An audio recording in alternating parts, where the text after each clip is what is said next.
स्वागत है दोस्तों आपके अपने चैनल ऑन स्टडी क्लास पर। मैं आज आपको फिर से बिहार एसएससी का प्रथम इंटर स्तरीय पीटी का परीक्षा जो 2017 में हुआ था 29/1 को, तो उसके बारे में आपको बताने वाला हूं, जो कि आपका जो है सामान्य अध्ययन चल रहा है, जिसमें आप लोग 25 क्वेश्चन कर चुके हैं एनालिसिस के साथ। तो हम लोग इससे आगे बढ़ेंगे। तो आज का जो ये होगा वीडियो, इसमें हम लोग 25 से आगे 50 तक क्वेश्चन कवर करने वाले हैं, जिसमें से डिटेल भी इनका एनालिसिस करेंगे थोड़ा सा। तो चलिए, अगर आप लोगों को क्वेश्चन बैंक से अगर सवाल को ऑब्जर्व करने आ गया, आपको पता चलने लगा कि हाँ किस तरह के सवाल एग्जाम में आ सकती है, तो वो पैटर्न पता कहाँ से होता है, तो क्वेश्चन बैंक से होता है, यानी कि प्रीवियस ईयर देखने से पता चलता है। तो अगर आप लोगों को ये नॉलेज हो जाता है तो आपको ज़्यादा पढ़ने की आवश्यकता नहीं होगी, कम पढ़ करके सिलेक्शन पा सकते हैं। ये आपको जानकारी होनी चाहिए, ठीक है। तो जिस तरह के सवाल पूछा जाता है उसके इर्द गिर्द की जानकारी भी थोड़ा बहुत होनी चाहिए। आप कहीं से भी जानकारी इकट्ठा कर सकते हैं या बुक को डिटेल में पढ़ सकते हैं। तो चलिए स्टार्ट करते हैं। तो आप लोगों ने देखा कि जलियांवाला बाग कहाँ पर है, तो अमृतसर में, इसका तो हो चुका था। तो हम लोग 26 से स्टार्ट करते हैं। तमिलनाडु में पाई जाने वाली मुख्य जनजाति कौन है? तो इसका 26 का जो आंसर होने वाला है वह है ऑप्शन ए, इरोला। आप लोगों को वीडियो क्वालिटी अच्छी जा रही होगी, तो चलिए आप लोग इरोला यानी ऑप्शन ए को सही मारने वाले हैं। क्लियर? तो तमिलनाडु में जो पाई जाती है इरोला जो जनजाति है वो भारत की एक जनजाति है, ठीक है ना, जो कहाँ पर, तो तमिलनाडु के तिरुवल्लुर जनपद में उनकी सर्वाधिक जनसंख्या है, यानी कि सबसे ज़्यादा जनसंख्या कहाँ पर है, तिरुवल्लुर जनपद, ठीक है। यहाँ उनकी जनसंख्या जो है 2000 से अधिक है, ठीक है ना। इन्हें भारत के कुछ भागों में कालबेलिया प्रजाति के नाम से भी जाना जाता है, ये भी आपको ध्यान में रखना है। इरोला का ही दूसरा नाम कालबेलिया है, ठीक है ना। फिर आपका जो नेक्स्ट क्वेश्चन बनता है वह है जारवा जनजाति कहाँ पाई जाती है? तो इसको आप लोगों को देखना है। तो इसका जो सही आंसर आप लगाने वाले हैं वह है ऑप्शन डी, अंडमान। कहाँ पर है? अंडमान। तो जारवा जो भारत में अंडमान के द्वीप पर जो है ना उसका निवास है, वे दक्षिण अंडमान और मध्यवर्ती अंडमान द्वीप के अनेक भागों में निवास करते हैं, ठीक है, इसको ध्यान में रखना है। वर्तमान में उनकी जो अनुमानित संख्या जो है वो 250 से 400 है, ठीक है। जारवा को भारत में एक आदिवासी समूह के रूप में मान्यता भी प्रदान हुआ है, इसको भी ध्यान में रखना है। फिर आपका जो नेक्स्ट क्वेश्चन है कि भारत की सर्वप्रथम वन्य जीव संरक्षण परियोजना का नाम आपको बताना है। तो इसका क्या आप लोग ऑप्शन देख पा रहे होंगे, क्या होगा? तो इसका ऑप्शन डी, हनगुल, आपका सही आंसर हो जाएगा। तो अगर हनगुल की बात करें तो भारत सरकार द्वारा जो है 1970 ईस्वी में हनगुल परियोजना की शुरुआत हुआ था, ठीक है। हंगुल यूरोपीय रेंडियर प्रजाति का लाल हिरण की एक नस्ल है। कहाँ की प्रजाति है? यूरोपीय रेंडियर प्रजाति है, ठीक है ना, लाल हिरण का एक नस्ल है। कश्मीर में यह मुख्यतः दाचीगाम राष्ट्रीय उद्यान में मिलता है। कहाँ पर? कश्मीर में, ठीक है। और वहाँ पर कौन से उद्यान में? तो दाचीगाम राष्ट्रीय उद्यान में। तो ये जो है आपको ये भी आपको ध्यान में रखना है कि ये जो है जम्मू कश्मीर के राजकीय पशु भी है, ठीक है ना, इसको आपको ध्यान में रखना है। फिर आपका नेक्स्ट सवाल जो है नीति आयोग का आरंभ कब हुआ? तो ये जो क्वेश्चन है लगभग सभी को अच्छे से पता होगा। तो इसका जो आंसर आप लोग करने वाले हैं जनवरी 2015। कब? जनवरी 2015। तो नीति आयोग यानी कि national institution for transforming India की स्थापना 1 जनवरी 2015 को हुआ था। कब हुआ था? इसका डेट भी ध्यान में रखिएगा, 1 जनवरी 2015 को। वह भारत सरकार के लिए नीति निर्धारित करने वाला आयोग है, ठीक है। इसका आप लोग जानते होंगे जिसकी स्थापना कौन किए थे? नरेंद्र मोदी जी द्वारा की गई थी, ठीक है ना। तो आप लोगों को अगला क्वेश्चन है पवनार आश्रम के संस्थापक कौन थे? तो इसका आंसर आप लोग बताने वाले हैं विनोबा भावे। ऑप्शन सी आपका एकदम सही होगा, ठीक है ना। तो परमधाम आश्रम को ही क्या कहा जाता है? पवनार आश्रम। पवनार आश्रम किसको कहा जाता है? इसको ध्यान में रखना है। किसको? तो परमधाम आश्रम को ही पवनार आश्रम कहा जाता है, इसको ध्यान में रखिए। और इसकी स्थापना जो है आचार्य विनोबा भावे द्वारा 1934 ईस्वी में महाराष्ट्र के वर्धा जिले में की गई है। उन्होंने इसी आश्रम से भूदान आंदोलन और भारत छोड़ो आंदोलन की शुरुआत की थी। ये भी एग्जाम में आता है कि भूदान आंदोलन का जो प्रणेता है कौन है? तो विनोबा भावे, ठीक है ना। भूदान आंदोलन का शुरुआत कौन किए? तो विनोबा भावे। और भारत छोड़ो में उन्होंने क्या की? शुरुआत की। पवनार आश्रम के परिसर में स्थित ब्रह्म विद्या मंदिर की भी स्थापना विनोबा भावे द्वारा ही हुआ था 1959 ईस्वी में, ठीक है। इसको भी आप ध्यान में रखिएगा। फिर आपका जो नेक्स्ट सवाल है, जम्मू और कश्मीर की शासकीय भाषा कौन सी है? तो इसका आंसर आप लोग ऑप्शन सी उर्दू को मारेंगे। फिर आपका नेक्स्ट क्वेश्चन है, जापान की संसद कहलाती है, जो कि सबको शायद पता होगा और याद भी होगा। तो इसका सही आंसर जाता है ऑप्शन बी के साथ। तो जापान के राष्ट्रीय जो डायट है वहाँ की द्विसदनीय विधान पालिका है, ठीक है। इसकी जो निचली सदन को हम प्रतिनिधि सभा और ऊपरी सदन को पार्षद सभा भी कहते हैं। तो इस तरह से आपको जापान की संसद को डायट याद रखना है। फिर आपका नेक्स्ट क्वेश्चन बनता है, रियाल मुद्रा है यानी कि किस देश की है? इसको भी आप लोगों को याद ही होगा। तो आप देख पा रहे होंगे कि क्वेश्चन कहाँ से दिया जा रहा है। बात समझ पा रहे हैं कि क्वेश्चन कहाँ से आ रहे हैं। तो रियाल मुद्रा है यानी कि मुद्रा को भी नाम आपको ध्यान में रखना है। राज्य नहीं, देश का राजधानी पूछा ही जाता है तो उसको भी आपको, और जो ज्वलंत मुद्दा होगा जैसे कि अभी इजराइल हो गया, फिलिस्तीन हो गया, गाजा हो गया, ऐसे अगर कोई मामला है तो उसके राजधानी को भी आप याद करते चलेंगे ताकि वो सब एग्जाम में आने के बहुत चांस है, ठीक है। तो आप लोग इसका जो है रियाल मुद्रा किस देश की है? तो इसका ऑप्शन सी सऊदी अरब मारेंगे। रियाल जो है सऊदी अरब की राष्ट्रीय मुद्रा है। सऊदी अरब के अस्तित्व में आने के बाद रियाल सऊदी अरब की मुद्रा है, ठीक है। उससे पहले नहीं था। सऊदी अरब के निर्माण में पूर्व या हिजाज की मुद्रा थी। यह ऑटोमन युग के दौरान भूमध्य सागरीय क्षेत्र की प्रमुख मुद्राओं में से एक है। रियाल को 100 हलाल में उपविभाजित किया जाता है, यानी कि समझिए कि 100 का नोट है, उसका सिक्का 100, ठीक है। फिर आपका जो नेक्स्ट क्वेश्चन बनता है वह है, भारतीय झंडे में चक्र का रंग है। ये तो सभी को ही पता होगा।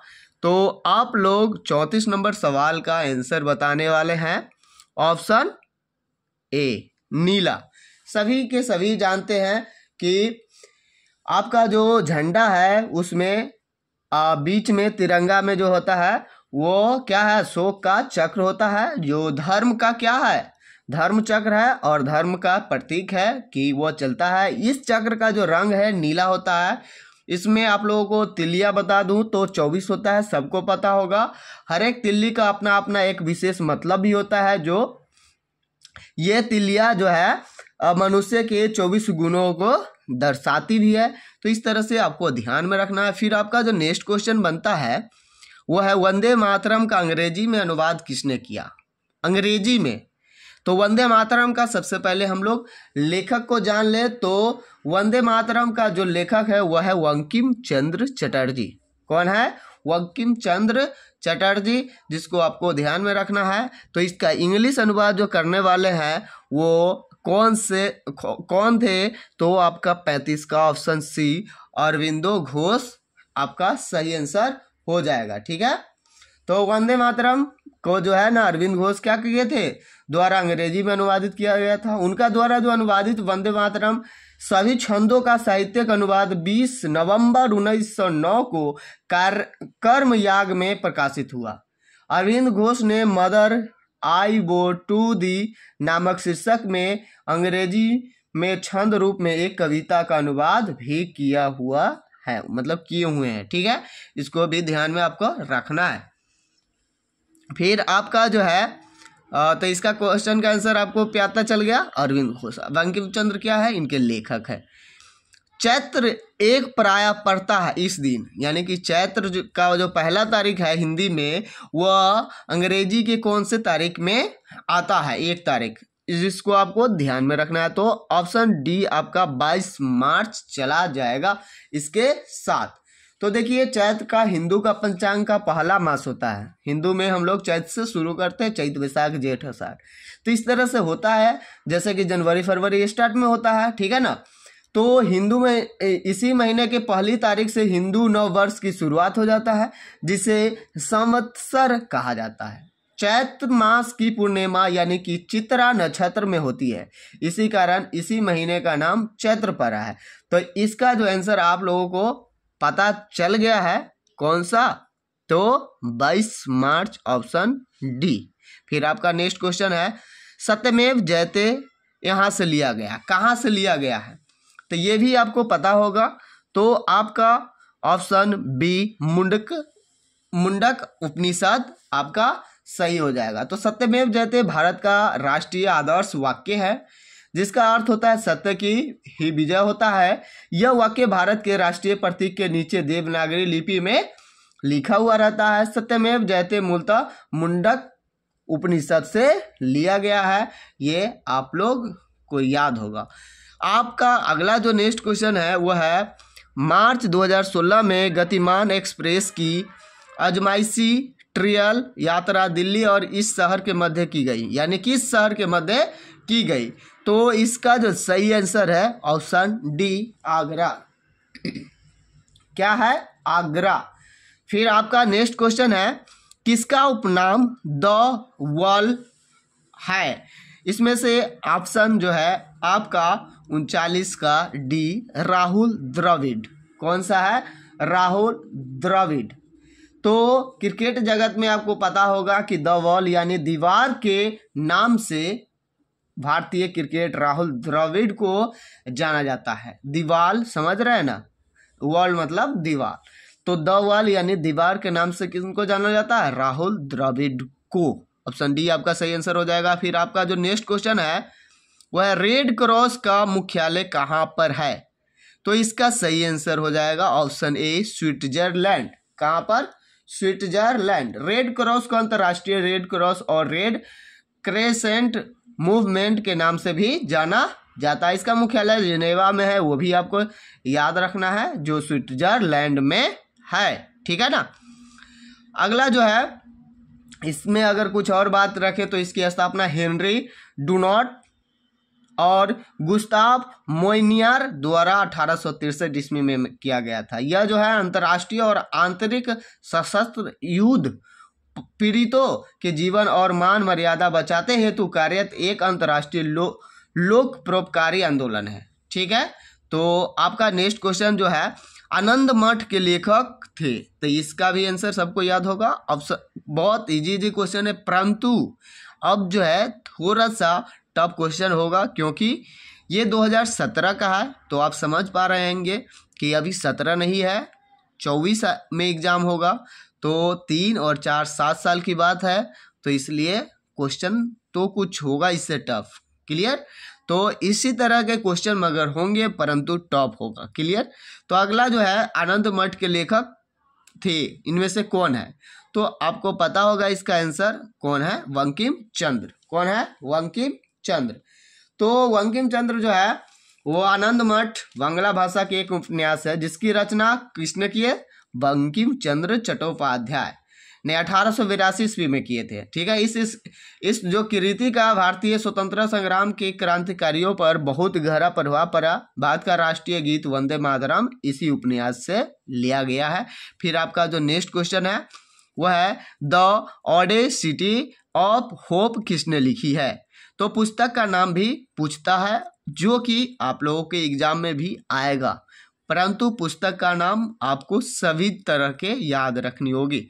तो आपका 42 का ऑप्शन सी के साथ बराक ओबामा के साथ चला जाएगा। तो आपका द ऑडेसिटी ऑफ होप संयुक्त राष्ट्र अमेरिका के तत्कालीन सीनेट बराक ओबामा द्वारा लिखित उस समय के, ठीक है ना, दूसरी पुस्तक है। ओबामा के ओपरा विनफ्रे द्वारा समर्थन करने के बाद यह पहली बार 25 सितंबर 2006 को प्रकाशित हुआ। आशा का सवेरा भी 2007 ईस्वी में प्रकाशित हुआ था, ठीक है ना। ये सारे के सारे पुस्तक बराक ओबामा द्वारा लिखे गए हैं। समय के संदर्भ में प्रयुक्त संक्षिप्त रूप एडी का क्या अर्थ है?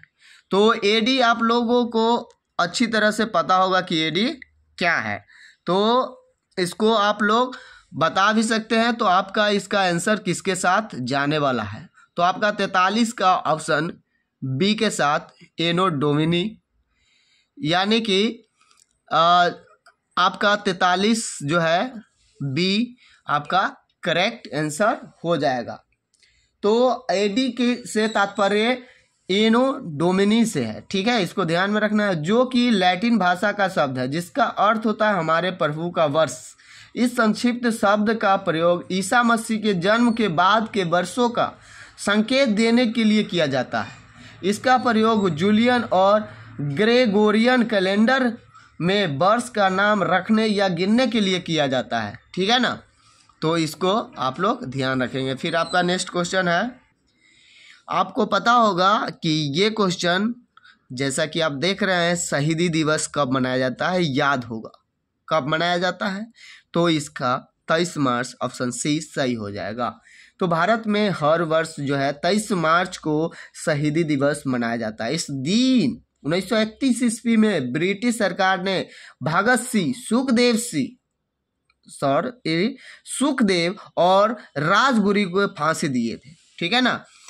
30 जनवरी को भारत में शहीद दिवस मनाया जाता है। इसी दिन 1948 में राष्ट्रपिता महात्मा गांधी की नई दिल्ली में हत्या हुई, ठीक है ना। तो इसको भी आपको ध्यान में रखना है। आपका नेक्स्ट क्वेश्चन है, अपने मोबाइल फोन तक पहुंच नहीं हो पाने, एक्सेस खोने का डर कहलाता है। तो इसको आप लोगों को याद करना है कि ऑप्शन ए नोमोफोबिया कहलाता है। तो आपका नेक्स्ट क्वेश्चन है, सत्यजीत रे द्वारा निर्देशित सर्वप्रथम चलचित्र था, ठीक है, कौन है? तो आपका 46 का आंसर ऑप्शन डी के साथ चला जाएगा, पथेर पंचाली। क्लियर? आपका जो पथेर पंचाली है 1955 ईस्वी में सत्यजीत द्वारा जो है निर्देशित प्रथम फीचर फिल्म थी। यह फिल्म जो है विभूति भूषण बंदोपाध्याय द्वारा 1929 ईस्वी में बंगाली में इसी नाम से लिखे उपन्यास पर आधारित थी। इस फिल्म में 1955 ईस्वी में सर्वश्रेष्ठ फीचर फिल्म के लिए नेशनल फिल्म अवार्ड और 1956 ईस्वी में कान फिल्म फेस्टिवल में बेस्ट ह्यूमन डॉक्यूमेंट अवार्ड जीता था, ठीक है। तो इसको भी ध्यान में रखना है।